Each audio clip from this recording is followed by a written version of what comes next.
কিছুদিন আগে আমার একটা ওয়াজ ভাইরাল হয়েছে তামাম পৃথিবীতে। আল্লাহ কি যে ভাইরাল, এক শ্রেণীর মানুষ বাজে মন্তব্য কত কিছু, মানে আমি পাগলদের মধ্যে বয়ান করতেছি, পাগলরা টেজে এসে আমাকে খালি চুম্বন করতেছে, চুমো খাইতেছে, আমি তাদেরকে বারণ করতে পারতেছি না, কয়টারে আমি ঠেকাবো।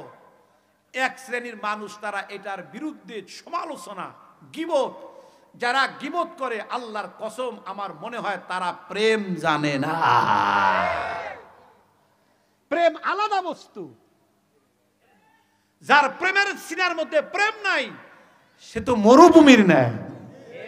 কথা বলো। এই জন্য প্রেমিক না হলে প্রেমের আলোচনা বোঝানো বড় কঠিন হয়ে যায়। যুবক তোমরা এখনো যারা যে যেখানে আছো চলে আয় বাবা।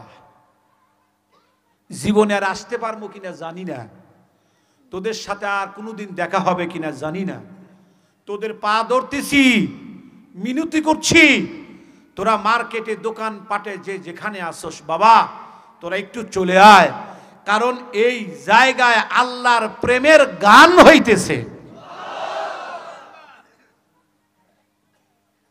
তোমরা গান শোনো, মনে করছো আমাদের গান নাই, তোরা গানে কি মজা পাস, তোদের চাইতে আমাদের কঠিন গান, আমরাও শুনি কিন্তু আমাদের গানের আওয়াজ নাই, আমাদের গানের বাজনা নাই, বাজে দেলে। বেটা কোন মজার মধ্যে যে আল্লাহ রাখছে রে। তোরা গান শোনস, তোদের গানের বাজনা, তোদের গানের আওয়াজ আমরাও শুনি, তবে নাই আওয়াজ, নাই বাজনা, বাজে দেলে।